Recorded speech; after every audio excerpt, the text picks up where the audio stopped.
Hello everybody, welcome to That's Football. We're back with the latest transfer news. What did we say weeks ago? Keep your eye on Chelsea in this transfer window. And you have got to keep your eye on Chelsea because they're becoming the sort of English Barcelona.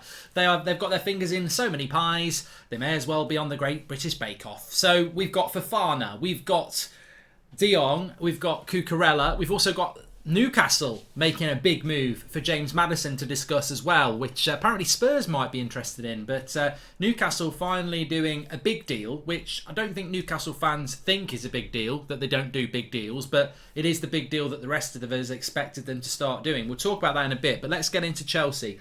So Fofana, Cucarella and De Jong, these are the three players that Chelsea fans have got to absorb and get excited about at the moment. We've heard that Tuchel likes De Jong. We've heard that Chelsea are ready to make a move for Frenkie De Jong, who has been the focal point of Man United's all summer. It would be very fitting of this summer transfer window if De Jong ended up going to Chelsea late on.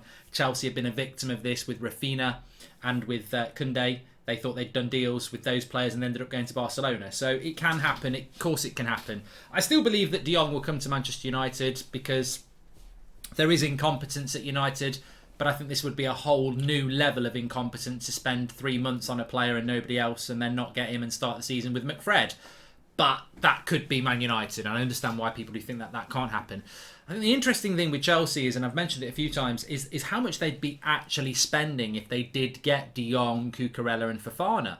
Because if you add into the fact that they still want Dumfries, who is another United target, they've got Koulibaly, they've got Sterling. I mean, that's easy over £200 million. Can they do that? How do they get the money to do that? Are they going to sell a load of players? I don't know. So it'd be very interesting to watch what Chelsea do over the coming days. But look, Fofana looks like the most likely of those three players at the moment. There's even talk that he's removed Leicester City from his bio. I like Fofana. I've mentioned Fofana. There'll be tweets of me talking about Fofana for the last couple of years. I know he had a nasty injury at the start of last season, but he's really, really talented and a really good buy by Leicester when they got him. But Leicester, we're going to talk about in a bit, that they just seem to have lost their way, Leicester. I think at the start of last summer, you just said maybe Leicester's going to be the team that fights for 5th or 4th again. They seem to have sort of conceded that position, and with that, their keeper's going. Maddison might be going, Fofana might be going. They've not really bought that well. It feels like Leicester have sort of took their foot off the pedal of trying to be a top 4 or top 6 club. And you can therefore understand why Fofana would want to go to Chelsea. They're desperate to sign him. He obviously wants to make the move. But all I'm going to say about Leicester is, you charged us £80 million for Harry Maguire. Don't you dare let Fofana go for anything less. I mean, I cannot understand how you could expect Leicester to give you Fofana for 70 million or even 60 million. They took us for 80. They took us for 80 million. The streets will not forget. So I think Leicester have got to charge at least 90 million for Fofana, which they're not realistically going to get. They probably will get him for less than 80, to be fair, but it just shows you how Man United were done so bad. It's not Maguire's fault. They were just done so bad. So I think Fofana will happen. There has been links with Vardiel of Leipzig, who I really like. Look, I haven't got a Leipzig season ticket, but I think he's going to be a really good up-and-coming left-back, and I think that's why, left-sided centre-back, and I think that's why Chelsea would like him. We'll talk about Cucarella in a minute, but he's probably a very difficult deal to do. But Fofana seems to be the one they've got their head stuck on, and it just shows you how you can go from some of the targets that Chelsea have had this summer. De Ligt, Koundé, didn't get either of those. Still got Koulibaly. Now they're going for Fofana. There's a lot of good centre-backs out there, and Chelsea have sort of had, the determination and desire. If they don't get the one they want, they go and get somebody else. And I said it before. I mean, Koundé and Koulibaly, I think, is better than Christensen and Rudiger. De Ligt and Koulibaly is definitely better than Christensen and Rudiger. I think Fofana and Koulibaly is better than Christensen and Rudiger. So Chelsea just seem to, as long as they improve on what they had, might not be what they wanted, but it improves on what they had. So watch your space on Fofana. Cucarella, interesting. I've actually heard people saying Chelsea don't need Cucarella.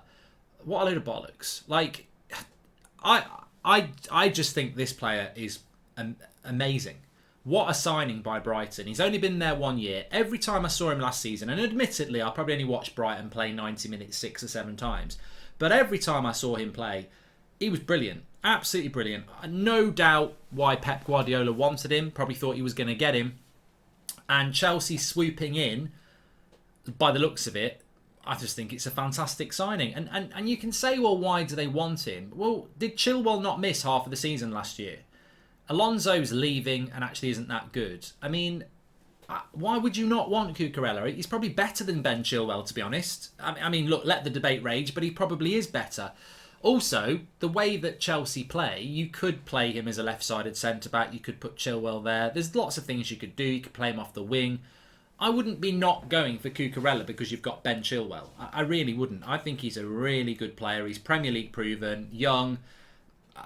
Man City want him. There's a lot of positives, and why you would say you don't want him or you don't need him, I mean, maybe he just isn't that sort of Chelsea fans' ideal player, but I think he's a really good signing. So if Chelsea do pull that off, and it looks like they will, I think it's a good signing for them, and depth is really important. 5 subs, lots of games, World Cup season. I think it's a very good signing for Chelsea, and they've clearly got the money to do it. So watch this space with Chelsea.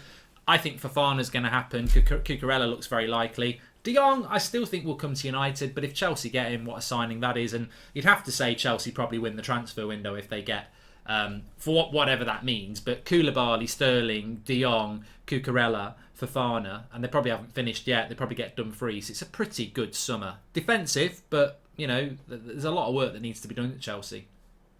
One player they're not looking at, James Maddison, at the moment. Newcastle have had a bid rejected with Leicester again, another Leicester player that they're losing. And I think this is quite symbolic, I do, because I think Leicester have lost their way. As I said, Leicester last season, at the start of it, you'd have said maybe they could finish in 5th. They're now losing players. You're going to expect to lose a Fofana to Chelsea. Chelsea's a step up from Leicester. But when you're losing one of your best players to Newcastle, without a ball being kicked, are we now seeing Newcastle moving up the league? Are we now seeing Newcastle move into the top half of the table and beyond the Leicesters and the Wolves without kicking a ball? Because you can move up the league in a summer transfer window. You can. You can start buying players, and it's a perception thing. And I think this is really what I'm seeing here, is that I would have said at the end of last season, Leicester are a better team than Newcastle, who are going to finish higher in the league. At the start of this season, I think I'm saying Newcastle are going to finish above Leicester. No balls have been kicked. That's just what's happened over the summer. Newcastle have bought well again. Leicester not so much. And then Newcastle are buying one of their best players. Weakens them. It's interesting, isn't it? You can move up the league in a summer transfer window. And this is exactly what I thought we were going to see from Newcastle. I think Eddie Howe's bought really well in January, and he's done well again in the summer. I think Botman's going to be a good signing. But I think Maddison would be a really good signing for them as well. And I think that he's bought sensibly, but Newcastle have got the money to go and buy incredibly.